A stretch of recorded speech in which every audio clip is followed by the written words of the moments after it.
시편 97편은 시편 93편처럼 여호와께서 다스리시니로 시작합니다.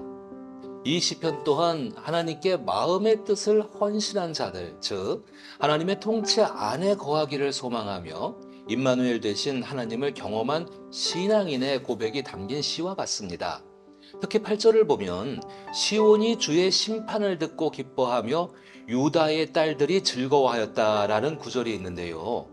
이 구절은 마치 시편 97편의 배경이 포로 시대이거나 포로기 이후에 이스라엘 공동체의 정황이 담겨 있는 듯한 인상을 줍니다.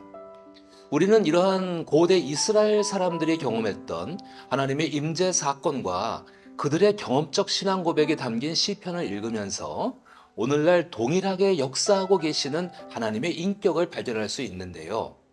오늘날 우리 신앙인들에게도 성령과 함께 동행하시며 우리의 삶에 적극적으로 개입하시고 다스리시는 하나님을 시편 97편의 본문을 통해 함께 묵상해 볼 수 있길 바랍니다.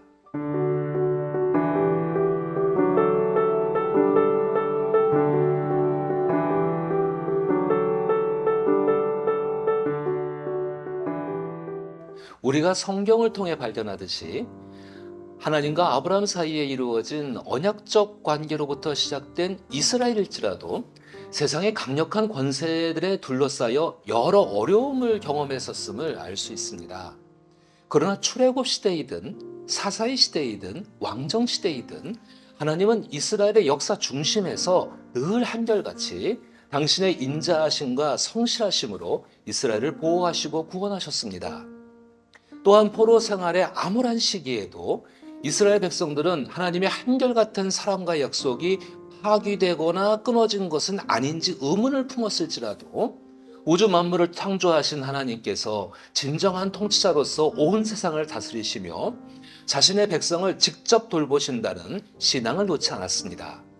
그것은 바로 하나님께서 직접 창조주로서 온 우주 만물을 다스리시고 하나님의 공의와 정의로 다스리신다는 믿음이었습니다. 이들의 이런 확고한 신앙은 하나님과의 언약적 관계 안에 존재한다는 이들의 정체성을 통해 살아가는 확신 때문입니다. 특히 시편지 4권이 바벨론 포로기 이후의 작품으로 본다면 시온을 떠나 바벨론의 포로가 되어 살던 참혹한 현실에서 페르시아의 고레스 왕에 의해 멸망을 맞이한 바벨론 제국, 그리고 그때 약 70년간의 포로 생활을 하다가 고레스 왕의 칙령을 통해 극적으로 고향인 시온으로 돌아오게 된 이 사건은 지상의 왕이 부재한 상황에서 하나님의 직접적인 개입하심으로 경험한 과거 선조들의 구원사와 같은 하나님의 한결같은 구원하심이었습니다. 이러한 하나님의 직접적인 다스리심, 즉 하나님의 임재에 대한 묘사를 3절에서 5절의 말씀에선 불, 번개, 산들이 녹는 듯한 지진과 같은 자연현상, 기상현상을 통해 하나님의 임재를 시적으로 표현합니다. 사실 이러한 묘사는 출애굽기 19장이나 하박국 3장을 통해서 나타난 하나님의 모습과 같습니다. 특히 하박국에서는 이런 하나님의 기이한 행하심들을 주의 백성들을 구원하시며 기름 부음 받은 자를 구원하시기 위함이라고 말하죠. 이것은 하나님의 신실하신 인격을 보여줍니다. 하나님의 사랑은 우리가 절망하고 실망하고 불안해하고 흔들릴지라도 당신의 백성과 한 번 맺은 언약에 대해서 하나님의 사랑과 신실하신 인격으로 유지하시고 지키시는 변함없는 신실하신 사랑입니다. 이러한 하나님의 신실하신 인격은 모세라는 훌륭한 리더가 있던 출애굽 시대이든 어떠한 리더도 기대할 수 없던 포로기 시대이든 가련한 자들의 부르짖음을 들으시고 의와 공평의 인격으로 구원 활동을 이어가십니다. 이러한 지속적인 하나님의 구원 활동에 대한 이스라엘의 반응은 6절부터 9절까지를 통해 이어집니다.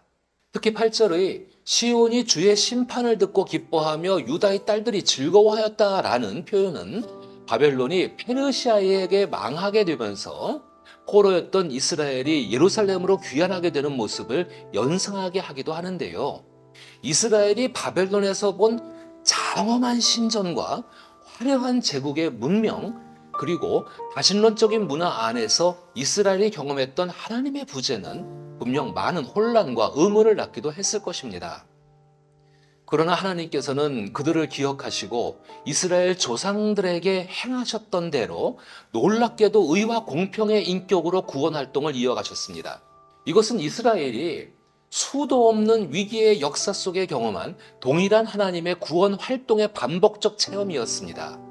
그리고 이러한 이스라엘의 경험은 다신론적인 세계관에서 벗어나 다른 신들을 아무런 힘도 없는 한낱 조각한 신상인 우상으로 전락시키고 유일신 신앙을 선언하는 계기가 되게 하였습니다. 따라서 이들은 10절에서 12절의 말씀을 통해 세상의 편만한 절대 권세와 가치, 즉 불의와 폭력, 공평하지 못한 잣대와 거짓, 오만함에 이끌려 살아가지 말고 악을 미워하며 참으로 우리의 영혼을 보존하시고 악에서 건지시는 하나님을 의지하며 살아갈 것을 촉구하게 됩니다. 여기서 악을 미워하라는 뜻은 조각된 신상과 같이 헛된 것을 의지하는 삶에서 하나님의 인격을 신뢰하며 살아가라는 사고의 전복과 하나님 세계관으로의 초대의 말과 같습니다.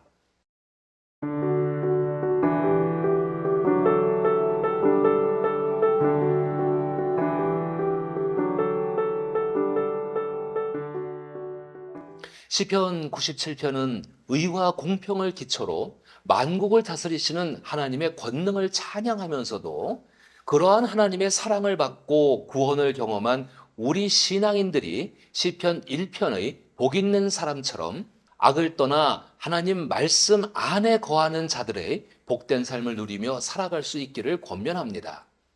고대 근동지방에서 왕은 신의 대리 통치자와도 같았죠. 바벨론 포로기를 겪었던 이스라엘에게 다윗 왕조의 몰락은 곧 신 중의 신, 최고의 신이라 여겼던 야훼 하나님께서 다신론 세계관 안에서 마치 패배한 것과 같은 인상을 주기도 했을 것입니다. 이것은 이스라엘에게 너무도 큰 상실감이자 처참하고 냉혹한 현실을 몸으로 경험하면서 그들의 신앙에 위기가 찾아오게 되는 일이었을 것입니다. 그러나 성경은 바랄 수 없는 중에 바란 아브라함의 믿음을 토대로 하여 끝까지 하나님의 행하심을 신뢰하도록 우리의 생각을 이끕니다. 이처럼 시편 97편을 포함한 시편 제4권의 이야기는 냉혹한 현실에서 하나님의 약속을 바라며 살아가는 믿음의 도전을 우리에게 남겨줍니다. 생각해 보십시오. 아브라함으로부터 시작된 하나님과의 언약적 관계의 축복은 다윗 왕조에 이르기까지 하나님의 구원 역사와 함께 늘 한결같이 이스라엘과 함께 하셨습니다. 그러나 이스라엘은 그들의 터전까지 빼앗기고 포로로 끌려가는 냉혹한 현실에서 아브라함의 하나님, 다윗 왕조와 함께 하셨던 하나님을 더 이상 기대하기 어려웠을 것입니다. 그러나 이스라엘은 실제로 더 이상 구원을 바랄 수 없다고 느껴지던 때에 하나님의 기이한 행적을 경험하면서 하나님의 백성을 직접 통치하신다는 사실을 깨닫게 됩니다. 즉 바랄 수 없는 중에 경험한 하나님의 일하심을 오히려 창조주이시자 온 우주를 다스리시는 하나님의 위대하심과 당신의 백성들과 약속하신 일을 스스로 지켜 행하시는 하나님의 신실하심을 경험하는 계기가 된 것이죠. 이것이 바로 시편 96편에서 말하듯 새 노래로 하나님을 찬양하게 되는 이유가 됩니다. 이처럼 하나님께서는 오늘날 성령으로 여전히 우리의 인생들에게도 동일하게 일하시는 신실하신 하나님임을 우리는 기억해야 합니다. 우리 인생도 때론 시편 97편의 배경처럼 냉혹하고 암담한 현실 가운데 있게 될 수 있습니다. 그때 우리는 하나님의 축복의 말씀과 약속을 성실하게 지키시는 그분의 인격을 신뢰하며 이 시편의 내용처럼 어떠한 생명도 보존할 수 없는 조각된 신상과 같은 헛된 것에 소망을 두지 말고 하나님의 인격을 의지하여 우리들이 간절히 부르짖었던 기도를 응답하시는 하나님을 경험하는 사람이 많아지기를 소망합니다. 이런 소망을 가지고 사신 분이 우리 주 예수 그리스도시죠. 그분은 시편 97편이 말하는 바랄 수 없는 중에 바랄 수 있는 믿음으로 살아내신 분이십니다. 우리도 바랄 수 없는 중에 바랄 수 있는 믿음으로 우리의 삶을 살아내야 합니다.